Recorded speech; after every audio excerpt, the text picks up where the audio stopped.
ನಮಸ್ಕಾರ. ನೀವು ನೋಡ್ತಾ ಇದ್ದೀರಿ ಉಪ್ಪೆ ನ್ಯೂಸ್ ಚಾನೆಲ್. ನಾನು ನಿಮ್ಮ ಅನಿಲ್ ಕುಮಾರ್ ಸಿಂಧೆ. ಜನರ ಸೇವೆ ಶಾಶ್ವತ ಸೇವೆ.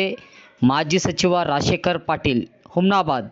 ಸಾಮಾನ್ಯ ಮನಸ್ಕರ ಸ್ನೇಹಿತರ ಪ್ರತಿಷ್ಠಾನ ಮತ್ತು ಮಂಠಾಳ ಗ್ರಾಮದಿಂದ ಅಖಿಲ ಭಾರತ ವೀರಶೈವ ಲಿಂಗಾಯತ್ ಮಹಾಸಭಾ ಕೇಂದ್ರೀಯ ಸಮಿತಿ ಕಾರ್ಯಕಾರಿ ಸದಸ್ಯರಾಗಿ ಆಯ್ಕೆಯಾದ ಶ್ರೀ ರಾಜಶೇಖರ್ ಬಿ ಪಾಟೀಲ್ ಮಾಜಿ ಸಚಿವರು ಕರ್ನಾಟಕ ಸರ್ಕಾರ ಅವರಿಗೆ ಗೌರವ ಸನ್ಮಾನ ನೆರವೇರಿಸಿದ್ದರು. ಸನ್ಮಾನ ಸ್ವೀಕರಿಸಿದ ಮಾಜಿ ಸಚಿವರಾದ ಶ್ರೀ ರಾಜಶೇಖರ್ ಬಿ ಪಾಟೀಲ್ ಅವರು ಸಭೆಯನ್ನು ಉದ್ದೇಶಿಸಿ ಮಾತನಾಡಿ, ಗೌರವ ಸಮರ್ಪಿಸಿದ ಗ್ರಾಮಸ್ಥರಿಗೆ ತುಂಬು ಹೃದಯದ ಧನ್ಯವಾದಗಳು ಸಮರ್ಪಿಸಿದ್ದರು. ಪಾಟೀಲ್ ಪರಿವಾರ ಹಿಂದಿನಿಂದಲೂ ನಿಮ್ಮ ಸೇವೆ ನಿರಂತರವಾಗಿ ಮುಂದೆಯೂ ಕೂಡ ನಿರಂತರವಾಗಿ ಮುಂದುವರಿಸುತ್ತದೆ ಎಂದು ನುಡಿದರು. ಅಧಿಕಾರ ಶಾಶ್ವತವಲ್ಲ, ಜನರ ಸೇವೆ ಶಾಶ್ವತವಾಗಿ ಜನರ ಮನಸ್ಸಿನಲ್ಲಿ ಉಳಿಯುತ್ತದೆ ಎಂದು ನುಡಿದರು.